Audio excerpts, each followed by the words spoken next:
So, Devon, we're talking about auditory processing disorder. I'm thinking about a classroom. You've got lots of students. You think there's lots of brains in there listening. Is listening or different to hearing and processing? How does that work? Well, hearing is really, we think about hearing acuity, the very softest sound you can hear across a range of frequencies. And hearing basically takes place in the ear, within the cochlea. Right, so processing is something more than just hearing. Absolutely. Processing is then what happens to that signal when it leaves the ear and has to travel through the auditory pathway within the brain to the auditory cortex, where the final processing takes place. So auditory processing is really what the brain does with what it hears. So is it likely that you might have a whole bunch of students who look like they're listening, but there's just nothing actually going through that auditory cortex? Absolutely. It's probably, there's something going on, but the processing may not be happening effectively. And there are different aspects of processing that can be problematic in different students. Right, so it sounds like the brain's actually really working quite hard to process what it hears. Can you expand on that? Yes, well, the brain does have to work very hard, and particularly in a classroom. And one of the major difficulties with children with auditory processing disorder, and if I can just give a definition of auditory processing disorder, would be thought of as when something goes wrong with what the brain does with what it hears. And there are various aspects to that. One of the most common difficulties for students with auditory processing disorder is hearing in a noisy environment, just like in a classroom. Yeah, well, there's plenty of that going on, I can assure you. So from experience, having been in a classroom, sometimes, it's the classic thing, I wonder if I can hear myself think. So someone who actually has the disorder, they might actually be experiencing quite a lot of stress, I would imagine. Absolutely. And you'll often hear parents say that these students are exhausted at the end of a school day because it's taking all of their energy to listen.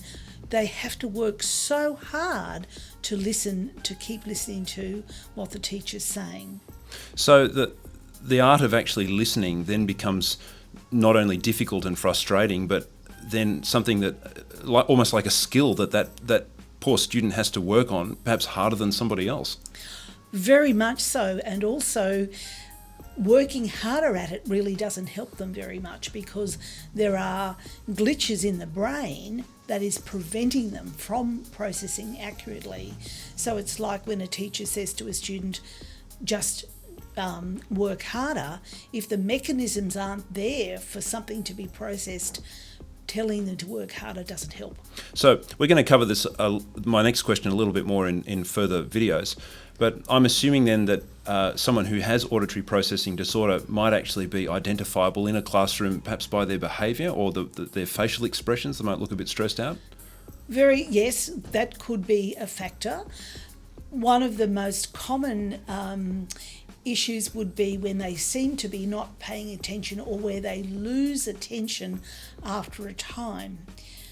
Auditory processing disorder can often be confused with an attention deficit. But when we look at our students with auditory processing, we find that they only have a problem maintaining attention when it's a listening situation.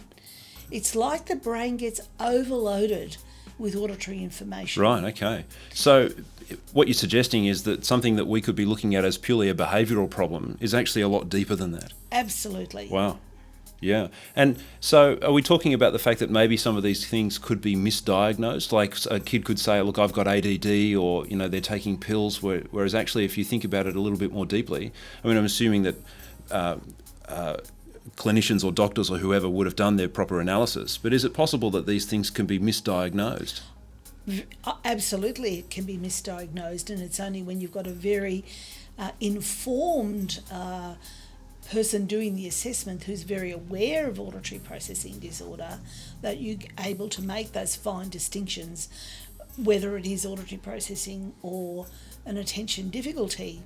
That being said, though, there are students who have both conditions, and that's not uncommon as well. Right, okay. So I'm just wondering, just for the sake of a bit of a graphic here, Does the auditory processing happen in a particular part of your head? Can you point to it? Like, is it in the front or the back, or where's it happening?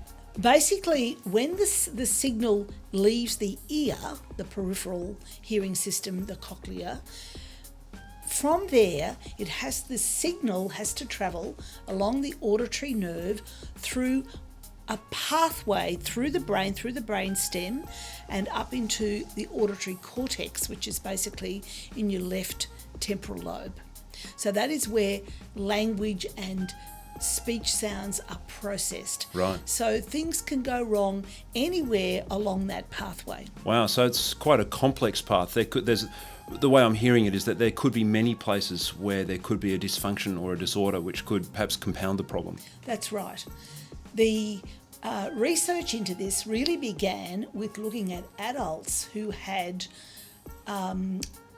a brain injury, either through stroke or a tumour or a head injury, where they lost a function, an auditory processing function. So they could look at that part of the brain and they could look at the function that was lost and say, well, that part of the brain is responsible for that function. Wow.